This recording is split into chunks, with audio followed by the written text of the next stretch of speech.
고린도전서 10장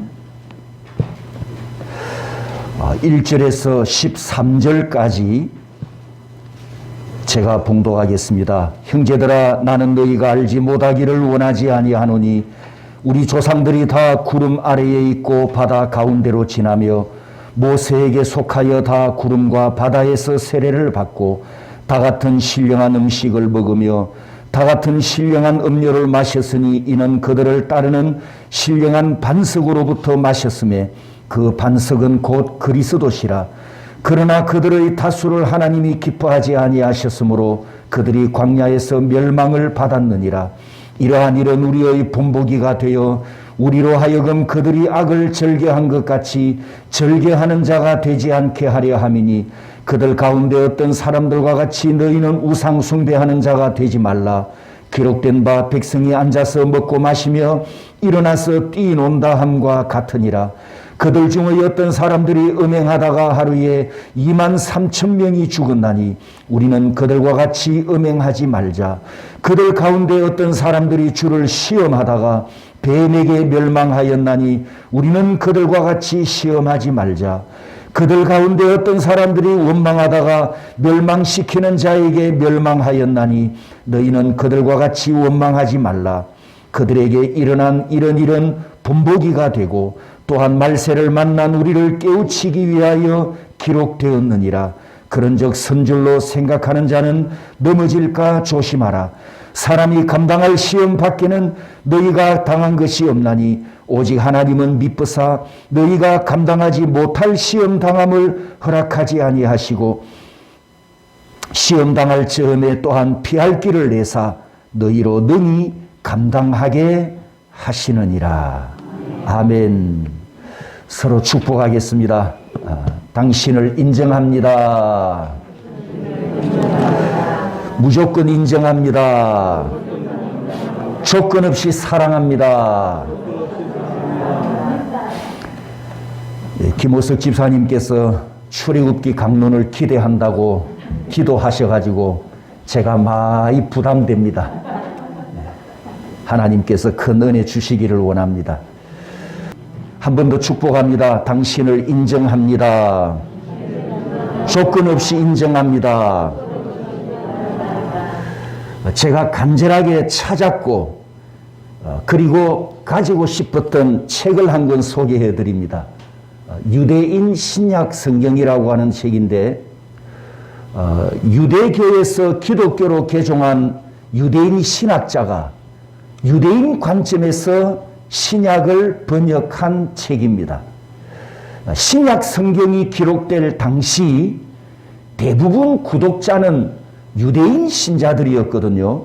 그렇다면 유대인의 관점에서 신약 성경을 번역해야 되는데 이방인인 우리 관점에서 번역하면서 아쉬운 부분이 좀 있습니다. 한 예를 들면 빌립보서 2장 11절에 보면 우리말에는 예수 그리스도를 주라 시인하여 주라고 했는데 제가 들고 있는 이 유대인 신약 성경에는 이 주를 아도나이로 번역을 했습니다. 이 아도나이와 주는 많은 차이가 있는데 아도나이는 구약 성경에 기록된 신성 네 글자 따라서 합니다. 여호와 구약 히브리어 여호와를 신약 헬라어로 번역한 단어가 아도나이입니다. 그러면 빌립보 2장 11절에 모든 입으로 예수 그리스도를 여호와라 시인하여 이렇게 이제 번역이 되면 제대로 된 번역이라 할 수 있겠죠. 그런데 여호와라는 이 단어와 우리 한글의 주라는 이 뉘앙스는 많은 차이가 있지 않습니까? 그래서 이제 이런 부분들을 유대인 신약 성경에서 예수님께서 계시하신 그 의도에 더 가깝게 이해할 수 있는 이런 복이 있다 이렇게 생각을 하고 이 책을 제가 여러분에게 소개하고 또 감사하는 마음을 갖고 있습니다. 우리 한국교회 성도들이 이방인들에게 말뿐이고 행함은 없고 거짓말쟁이로 비난을 받아왔던 사실을 여러분 기억하고 계시죠? 왜 한국 교회에 이런 결과가 나타났나? 여러 가지 이유가 있겠지만 그 중에 한 이유는 한국 교회가 율법 교육을 실패하고 성화에 이르기를 실패했기 때문입니다. 그동안 신약 교회에서 특히 종교개혁 후에 복음과 율법과의 관계를 이렇게 정의를 내려왔습니다. 구약시대 성도들은 율법을 지켜서 구원을 받고 신약시대 성도들은 예수 믿고 구원받는다. 구약 율법은 예수님을 예언하는 그림자이기 때문에 예수님이 오심으로 율법이 완성되고 성취되어 신약에는 폐지되었다.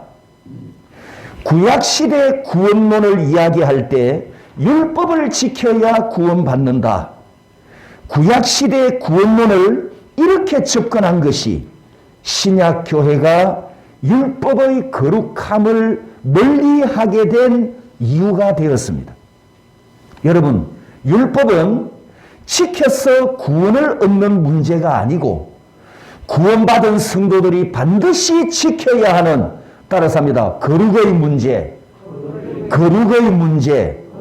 성화 문제입니다. 성화. 율법은 지켜서 구원 얻는 문제가 아니고 구원받은 성도들이 율법대로 살면서 하나님 앞에 내가 거룩하니 너희도 거룩하라, 성화에 이르는 문제입니다. 제가 방금 해석한 이 해석이 맞다면 종교개혁자 루터와 칼빈도 이 부분은 실패했습니다. 여러분, 제가 지금 저 같은 인간이, 저 같은 목사가 감히 종교개혁자들을 실패했다고 비판하고 있음을 유의하십시오. 자, 도식을 보면 구약은 율법을 지켜야 구원을 받고 신약은 예수를 믿어야 구원받는다. 이 도식이 잘못됐다는 겁니다. 제가 늘 말씀드리지만 구약시대는 아브라함 후손으로 태어나면서부터 아브라함의 언약 안에 있기 때문에 이미 구원받은 구약 성도들입니다. 구약 성도들은 아브라함의 후손으로 태어나기 때문에 구원받으려고 노력하지 않습니다. 구원받기 위해서 고민하지 않습니다. 아브라함 후손으로 태어난 그 자체가 구원받음이었는데 또 구원받으라고 율법을 주셨다? 어디서 구원받으라는 겁니까? 우리가 이제 출애굽기를 보게 될 것인데 애굽에서 떠났던 이스라엘 백성들은 출애굽 자체가 그 시대의 구원이었습니다. 출애굽 자체가 아브라함 언약의 구원 성취입니다. 애굽에서 구원받은 그들에게 시내산에서 율법을 주시면서 내가 거룩하니 너희도 거룩하라, 행함의 규범, 거룩한 계명을 주셨단 말입니다. 하나님께서 그들에게 율법을 주신 것은, 지키라 명령하신 것은 너희들이 이것을 지켜서 구원받으라 이렇게 말씀하신 것이 아니고 내가 거룩하니 너희도 거룩하라, 너희들이 구원받았으니 거룩하게 행하라, 이것을 요구하셨고 거룩을 명령하셨습니다. 그러므로 구약 성도들은, 구원받은 성도들은 하나님의 명령이기 때문에 그 말씀을 듣고 바로 순종합니다. 그래서 구약 성도들은 따라서 합니다. 동사신앙. 듣고 순종하고 듣고 즉시 행하는 동사신앙을 가졌던 것입니다. 히브리서 11장에 보면 믿음의 조상들이 믿음으로 행한 것을 증언하고 있습니다. 구약을 잘 알았던 야고보 사도는 행함이 있는 믿음이 산 믿음이라 이것을 강조합니다. 이처럼 구약시대 성도들은 율법을 지킴으로 성화에 이르고 율법을 지킴으로 하나님의 거룩함에 이르는 삶을 살았습니다. 그러면 성도 여러분, 이 신약시대를 살아가는 우리는 어떻습니까? 우리는 이교도에서 개종을 해왔죠. 우상 숭배하다가 구원받으려고 예수 믿으러 왔기 때문에 우리는 어떻게 하면 구원받을까? 구원에 집착하는 신앙을 갖게 되었습니다.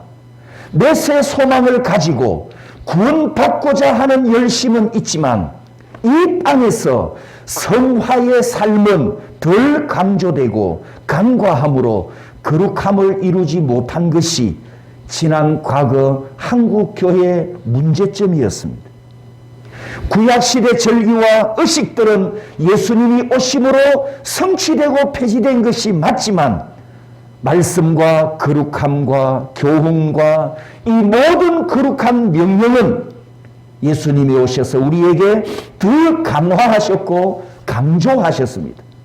우리가 잘 아는 마태복음 5장 산상수훈에 예수님이 이렇게 말씀하지 않습니까? 내가 율법을 완전하게 하려고 왔다.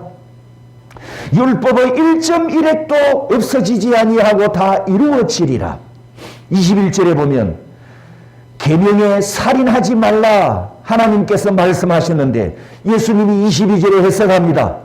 분노하는 자마다, 형제에게 분노하는 자마다 형제를 보고 바보야, 멍텅구리야 이렇게 비난하는 말을 하든지 형제를 보고 미련한 놈아 이렇게 말로만 해도 22절 끝에 지옥불에 들어가게 되리라. 계명에는 뭐라고 했다고요? 계명에는 살인하지 말라. 그런데 예수님이 오셔서는 분노하지도 말고 비난하지도 말고 조롱하지도 말고 판단하지도 말아라 이렇게 말씀합니다. 27절 28절에 또 계명에 간음하지 말아라 이렇게 명령하셨는데 예수님이 해석합니다. 음욕을 품고 여자를 보는 자마다 마음에 이미 간음하였느니라. 구약 율법에 담겨있던 이 거룩하라는 명령은 예수님이 오셔서 신약 성도인 우리에게 더 엄격하게 강화시켜서 명령하고 선포하셨음을 우리가 이해해야 합니다. 이 점을 염두에 두고 이제 출애굽기 문을 열 것인데 오늘 본문을 읽은 고린도전서 10장은 여러분 출애굽기로 들어가는 대문과 같은 역할을 합니다. 역사 박물관이나 민속 박물관에 가면 여러분 대문을 열고 박물관 안으로 들어가지 않습니까? 그런데 그 대문을 열고 박물관 안에 들어가면 내부에는 과거 역사와 옛 조상들이 사용했던 생활 물건들이 전시되어 있는 것을 보게 됩니다. 이와 같이 출애굽기 성경이 수천 년 전 과거 역사를 기록해 놓은 책인데 오늘 본문 고린도전서 10장이 바로 그 대문 역할을 합니다. 그래서 오늘은 이 대문에 기록되어 있는 출애굽기 역사 설명서, 과거 역사 설명서를 이 대문에서 우리가 만나보도록 하겠습니다. 고린도전서 10장은 출애굽 시대 선조들의 역사를 잘 아는 사도 바울이 해석하고 설교하면서 고린도 교회 성도들에게 전한 내용입니다. 그런데 여러분도 알고 있는 것처럼 여러분 고린도 교회 성도들은 유대인 신자들일까요? 이방인에서 이교도에서 개종한 신자들일까요? 예, 후자입니다. 유럽에 있는 고린도 교회지 않습니까? 그리스 유럽에. 그 교회 성도들 구성원은 대부분 이방인 신자들입니다. 우상 숭배하다가 개종하고 예수를 믿으러 왔습니다. 그러면 구약 역사를 잘 알까요? 모를까요? 당연히 모르죠. 구약 성경이 없으니까 그들에게는. 구약 역사를 잘 모르고 출애굽기 역사와 아무런 관련 없는 이방인 성도들입니다. 그런데 구약과 전혀 관계없는 성도들에게 사도 바울이 구약 이야기를 하는데 오늘 고린도전서 10장에는 특별히 출애굽기 이야기를 합니다. 성도 여러분, 지금 고린도 교회 성도들의 처지가 오늘 우리 처지와 같다 다르다? 예, 똑같습니다. 그런데 1절에 이렇게 설교를 시작합니다. 형제들아, 나는 너희가 알지 못하기를 원하지 아니하노니. 이 말씀을 성도들에게 적용하면 출애굽기 역사를 잘 알아라 이런 뜻이 되고, 나 같은 설교자에게 적용하면 출애굽기 역사를 잘 알고 설교해라 이런 뜻이 되겠지요. 또 1절에 계속해서 우리 조상들이 다 구름 아래에 있고, 신령 설교를 기억하십시오. 출애굽기에서 가장 중요한 핵심이 여호와의 임재인데, 여호와께서 밤에는 불기둥으로 낮에는 구름 기둥으로 임재하셨습니다. 구름은 하늘 높은 곳에 떠 있어야 하는데 이스라엘 공동체가 진을 치고 있는 텐트로 내려오셔서 해막 위에 구름이 머물러 있고, 행진할 때는 앞장서 가시고 텐트를 쳐야 하는 곳에서는 멈추셔서 따라서 합니다. 내가 너희들과 함께한다. 내가 너희들을 인도한다. 구름 형상으로 하나님의 영광이 임재하신 것은 바로 이런 뜻이었습니다. 내가 너희들과 함께한다. 내가 너희들을 앞장서서 인도한다. 성도 여러분, 광야에서 하나님은 자기 백성들과 함께 하시는 하나님이십니다. 이 세상에서 만군의 여호와는 나와 함께 하시는 하나님이십니다. 올해 2022년에도 만군의 여호와는 나와 함께 하시는 하나님이십니다. 길이 없고 양식이 없고 물이 없는 광야지만 하나님께서 여러분과 함께 하십니다. 함께 하시는 하나님께서 인도하시고 보호하시며 가나안 땅에 도착할 때까지, 천국에 도착할 때까지 내 생애를 책임져 주시는 하나님이십니다. 할렐루야. 이 은혜를 알기를 원합니다. 이 은혜를 깨닫기를 원합니다. 이 은혜를 믿기를 원합니다. 계속해서 1절 2절을 보면 우리 조상들이 바다 가운데로 지나며 바다에서, 구름과 바다에서 세례를 받고, 여러분 이스라엘 백성들이 홍해 바다를 건널 때 200만 명이 넘는 단체, 한 단체였단 말입니다. 그런데 1절 2절에 그들이 홍해 바다를 건넌 것은 따라서 합니다. 단체 세례. 200만 명이 넘는 모든 이스라엘 백성들이 단체 세례를 받았다. 이렇게 해석하고 있습니다.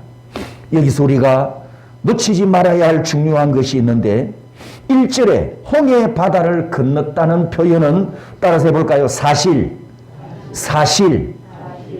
이야기하고, 2절에 그들이 바다를 건넌 것은 세례를 받았다.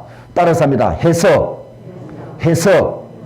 1절은 사실을 이야기하고 2절은 그 사실을 해석하기를 단체 세례를 받았다. 이렇게 지금 말씀합니다. 그런데 이어지는 3절에는 내용이 이렇게 바뀝니다. 다 같은 신령한 음식을 먹고 다 같은 신령한 음료를 마셨고 신령한 반석으로부터 마셨음에, 여러분 3절에 보면 3절에는 사실도 빼고 해석도 빼고 갑자기 따라서 합니다. 의미를 설명하는데 신령한 의미라, 이렇게 내용이 바뀝니다. 지금 현재 사도 바울이 고린도 교회 성도들에게 편지 형식으로 설교하고 있는 중임을 유의하십시오. 자, 1, 2, 3절을 정리하면 1절은 뭘 이야기했다고요? 1절은 사실, 2절은 해석, 3절은 의미를 이야기하고 있습니다. 이 3절을 1, 2절처럼 설교하려면 이렇게 해야 됩니다. 제가 3절을 설교해 보겠습니다. 이스라엘 백성들이 광야에서 40년 동안 하늘에서 내려오는 만나를 먹었는데 이 만나는 신령한 양식이었다. 물 없는 사막에서 지하수가 터져 물을 마셨는데 이 물은 신령한 음료였다. 신령한 음료를 솟아나게 했던 바위는 신령한 반석이었다. 이 반석은 누구라고요? 예수 그리스도이시다. 이렇게 사실과 해석을 하면서 의미를 설교해 줘야 한단 말입니다. 그런데 3절은 1, 2절과 달리 사실도 빼버렸고 해석도 빼버렸고 바로 의미를 설교하는데 신령한 음식이었다, 신령한 음료였다, 신령한 반석이었다, 이렇게 바로 의미를 설교했다는 점입니다. 사도 바울이 3절을 왜 이렇게 설교했을까요? 1절에서 설교를 이렇게 시작했죠. 형제들아, 너희가 알지 못하기를 원하지 아니하노니, 이렇게 했던 것처럼 고린도 교회 성도들 수준이 사실을 이야기 안 해줘도 그 내용을 이미 알고 있고 사실을 빼버리고 의미만 설교해도 그 말씀을 알아듣는 수준에 있었다는 것을 의미합니다. 3, 4절 설교가 제법 길잖아요. 단어도 많고. 자, 주제는 3개입니다. 주제. 3, 4절에 보면 설교가 긴데 주제는 3개. 만나, 물, 반석이었지 않습니까? 이 모든 3개를 하나로 묶어서 신령한 음식, 신령한 음료, 신령한 반석. 그 다음에 결론은 하나죠. 결론은 뭐였죠? 예수 그리스도. 신령한 예수 그리스도. 자, 이렇게 3절, 4절 설교가 제법 긴데 여러분, 이 긴 설교문을 우리 경상도 사투리로 5글자로 딱 줄일 수 있겠더라고요, 보니까. 따라서 해보시겠습니까? 거기가. 예, 5글자로 줄일 수가 있어요. 바울이 고린도 교회 성도들에게 신령한 설교를 했다면 그 신령하다는 의미를 다 알고 있고 이해하고 깨닫고 믿는 수준이 돼 있다는 뜻입니다. 왜냐하면 이 고린도에 사도 바울이 가서 맨 처음 복음을 전할 때 여러분 1년 6개월 동안 머물면서 말씀을 가르쳤거든. 아마 3번의 선교 사역 중에 가장 오래 머문 곳이 이 고린도일 겁니다. 그만큼 이 고린도에 복음을 전해서 교회를 세우고 예수 믿는 성도들에게 하나님의 말씀을 가르치는 그 모든 열정과 혼신을 바울이 다 쏟았던 곳이 이 고린도 교회였거든요. 그리고 고린도 교회 역대 목회자를 보면 1대 사도 바울, 2대 아볼로, 3대 신라. 와, 여러분 1, 2, 3대 이 역대 목회자 3분이 초대교회의 사도행전 초대교회 역사에 모두 훌륭한 목회자들이었습니다. 이렇게 훌륭한 목회자의 가르침을 받은 고린도 교회 성도들 수준이 3절에서 증명을 하고 있는 셈입니다. 사실을 빼고 의미만 설교해도 그 설교를 알아듣는 높은 신앙 수준이었다는 겁니다. 고린도 교회 성도들은 설교자가 거기대 이렇게만 표현해도 다 알아들었다는 뜻이. 서로 축복합니다. 옆 사람에게 수준 있는 신앙인이 됩시다. 말씀을 듣고 잘 깨닫는 신앙인이 됩시다. 말씀을 듣고 잘 믿는 신앙인이 됩시다. 아멘, 아멘. 5절에 넘어갑니다. 그러나, 따라서 봅니다. 그러나. 자, 4절까지 수준 높은 그리스도인들에게 이렇게 좋은 신령한 내용의 의미를 설교했으면, 그것도 신령한 예수 그리스도에 대해 설교했으면 이제 5절에서는 어떤 결론이 내려져야 됩니까? 긍정적인 결론을 내릴 준비를 해야 되는데, 그러나 지금 바울이 설교하는 겁니다. 그러나 무슨 이야기를 하고 싶은 걸까요? 부정적인 이야기, 부정적인 결론을 지금 내리려는 겁니다. 성도 여러분, 우리 인생이 이렇게 되면 안 됩니다. 시작할 때 나 같은 죄인이 예수 믿고 구원받았는데, 시작할 때 예수 그리스도 안에서 영원한 생명을 선물로 받았는데, 그러나 여러분 막판에 가서 그러나 인생 되면 절대로 아니 되옵니다. 우리가 이 세상에서 흔들리고 많은 유혹을 받고 많은 공격을 받고 영적 전쟁에 치열하게 싸우고 넘어질 위기도 많이 있지만 우리 인생의 결말은 하지만 이렇게 끝이 나야지. 그러나 이렇게 끝나면 안 된다는 겁니다. 그럼에도 불구하고 하나님의 은혜로 승리했다더라. 여러분 인생의 마침은 이렇게 끝나기를 축복합니다. 혹시 중간에 넘어졌더라도, 혹시 중간에 연약해서 실패했더라도 주의 자비하심과 주의 은혜로 다시 일어서서 끝까지 믿음의 길을 달려갔더라. 이렇게 끝이 나야 합니다. 그럼에도 불구하고 승리했다더라. 여러분 인생이 이렇게 끝나기를 축복합니다. 계속해서 5절을 보면 그러나 그들의 다수를 하나님이 기뻐하지 아니하셨으므로 그들이 광야에서 멸망을 받았느니라. 여러분 신령한 음식을 먹었고 신령한 음료를 마셨고 그랬는데 어떻게 끝났다고요? 멸망으로 끝난 이야기를 합니다. 아니 애굽에서 구원받은 출발은 참 좋았는데 왜 그러나 인생이 되어서 멸망으로 끝났을까요? 7절에서 10절까지 보면 사도 바울이 4가지를 적용합니다. 너희는 우상 숭배하는 자가 되지 말아라. 우리는 그들과 같이 음행하지 말자. 우리는 그들과 같이 시험하지 말자. 너희는 그들과 같이 원망하지 말아라. 우상 숭배, 음행, 시험, 원망, 말하라 이렇게 명령하는 것은 과거 사건, 따라서 합니다. 과거 사건. 이 과거 사건을 현재로 끌고 와서 1차적으로는 고린도 교회 성도들에게 명령하는 말씀이고 2차적으로는 오늘 이 설교를 듣고 있는 저와 여러분들에게 주님이 내리시는 명령입니다. 믿습니까? 지금부터 3,500년 전입니다. 지금부터 3,500년 전 중동 사막에서 있었던 이 사건은 과거 사건으로 끝난 것이 아니라 현재에도 일어날 수 있는 사건이기 때문에 6절에 가보면 거울 이야기를 합니다.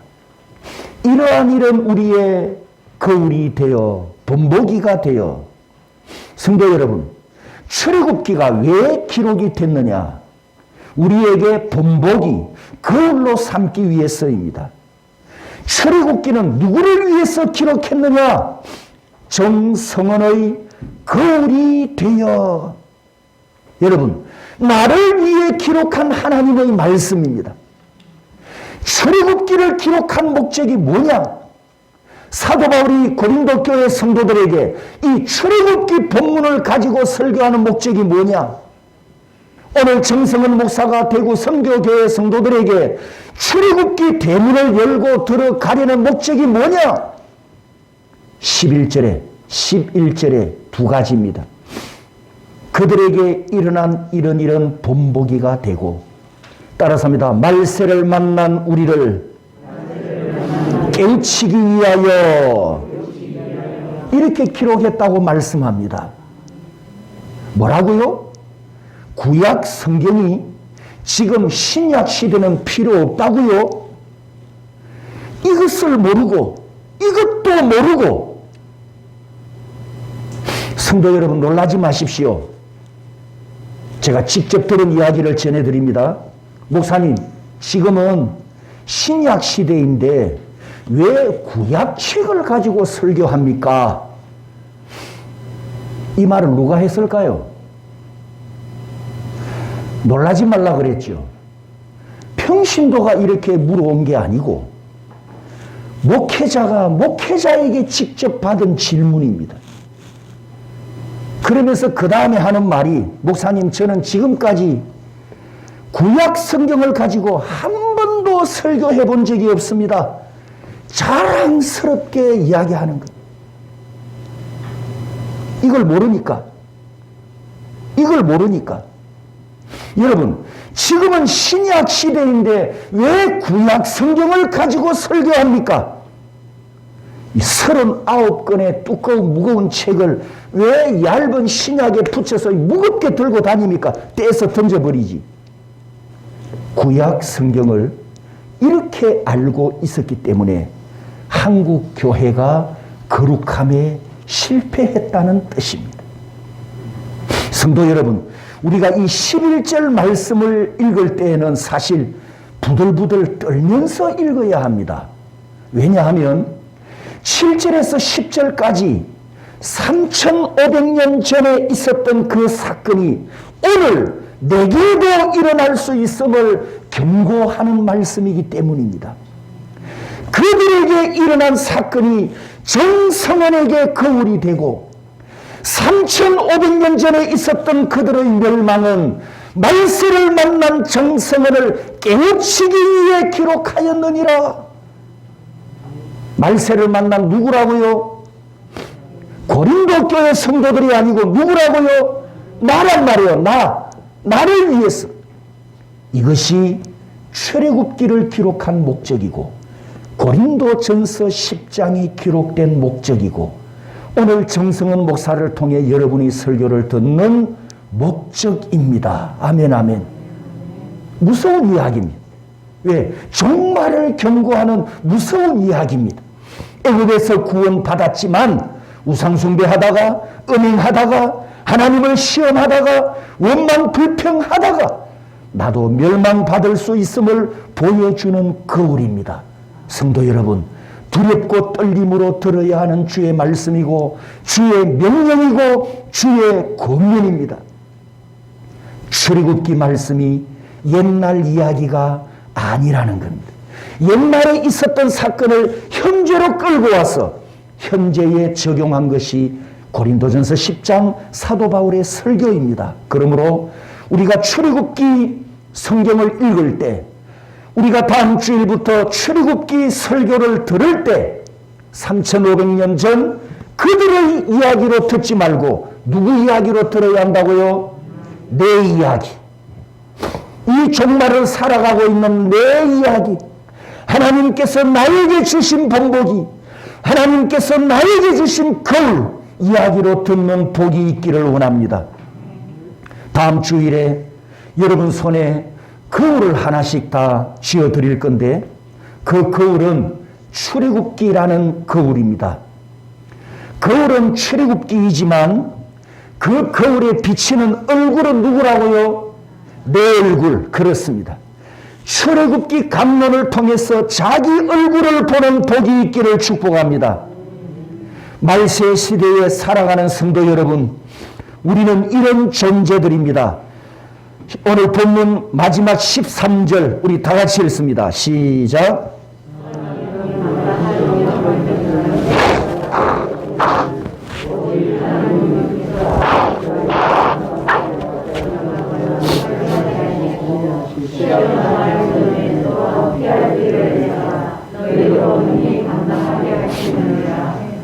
아멘. 베드로전서 1장 5절도 같이 읽습니다. 너희는 말세에 나타내기로 예비하신 구원을 얻기 위하여 믿음으로 말미암아 하나님의 능력으로 보호하심을 받았느니라. 아멘, 아멘. 따라서 합니다. 하나님의 능력으로 보호하심을 받았느니라.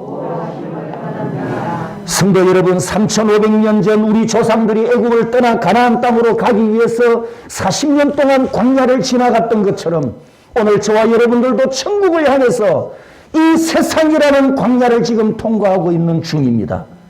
그런데 우리를 사랑하시는 아버지께서 반드시 저 천국으로 인도해 가시기 때문에 하나님의 능력으로 여러분을 보호하신답니다. 여러분이 혹시 이 세상에서 시험을 받더라도 그 시험에 넘어지지 않도록 하나님께서 은혜로 여러분을 붙들어 주신답니다. 그러므로 나는 서 있다고 자만하지 말고 하나님 앞에 겸손하게 낮아져서 매일매일 순간순간 하나님의 은혜와 하나님의 도우심을 붙들고 승리하는 저와 여러분들이 되시기를 주님의 이름으로 축복합니다.